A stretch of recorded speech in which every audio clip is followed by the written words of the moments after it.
भारत सरकार में सर्वोच्च शासकीय नागरिक अधिकारी कौन सा होता है? यू हैव 4 ऑप्शन, आपके पास 4 ऑप्शन है, इनमें से बताइएगा। देखो, फर्स्ट ऑप्शन है प्रधानमंत्री, तो प्रधानमंत्री कभी भी अधिकारी नहीं होता। यहाँ पूछा ना, शासकीय नागरिक अधिकारी, अधिकारी नहीं होता बल्कि मंत्रिमंडल का मुखिया होता है। वहीं गृह मंत्री, गृह मंत्री भी अधिकारी नहीं होता।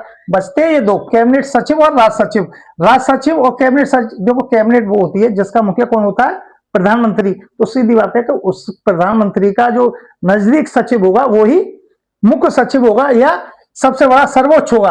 यानी कैबिनेट सचिव जो होता है वो सर्वोच्च शासकीय नागरिक अधिकारी होता है। ठीक है। वहीं क्वेश्चन नंबर 2, भारतीय संविधान को संविधान सभा द्वारा कब अंगीकृत किया गया? यानी अंगीकृत करना मतलब अपना लेना। देखो, शादी होने में और रिंग सेरेमनी होने में अंतर है। रिंग सेरेमनी का मतलब शादी नहीं होती, शादी तो शादी है। तो सभी जानते हैं कि भारतीय संविधान कब लागू हुआ? कब लागू हुआ? 26 जनवरी 1950 को लागू हुआ। लेकिन यहां अपनाने की बात हो रही है, अंगीकृत। अंगीकृत मतलब अंग छू जाना थोड़े से, यानी रिंग सेरेमनी हो जाना। रिंग सेरेमनी कब हुई? शादी होने से ठीक 2 महीने पहले रिंग सेरेमनी हुई, लव हो 2 महीने पहले। तो यहां भी जो संविधान पूरा हुआ, ठीक है, यह अपनाया गया, वो कब अपनाया गया? 26 नवंबर 1949, यानी इसी डेट में से। देखो 26 जनवरी है, इससे पहले 26 दिसंबर आएगी, उससे पहले 26 नवंबर आएगी, यानी कि 2 महीने पहले जो डेट आएगी उसको संविधान अपनाया गया। ठीक है, यह अंगीकृत किया गया। लागू जो किया गया था वो 50 में किया गया, 26 जनवरी 1950। वहीं हम थर्ड क्वेश्चन की बात करते हैं, भारतीय संविधान में कौन सा भाग संविधान की आत्मा कहा जाता है?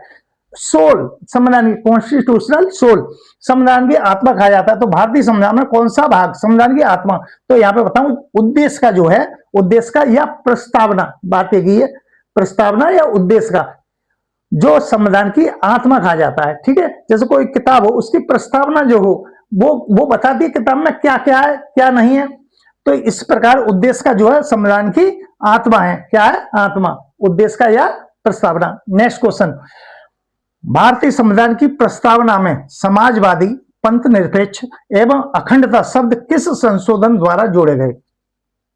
तो यहां पर मैं बता दूं कि 42वां संशोधन जो था, जो कि 1976 में हुआ था। कब? 1976 में हुआ था, उसके तहत, ठीक है, 42वां संशोधन, इन दोनों को जोड़ लो।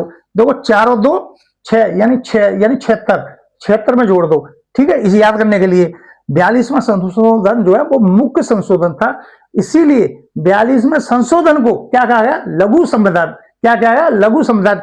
यानी कि 4 के 2 भाग कर दिए। इसमें अगर हम भाग देंगे 2 का 4 में तो क्या हो जाएगा? 2।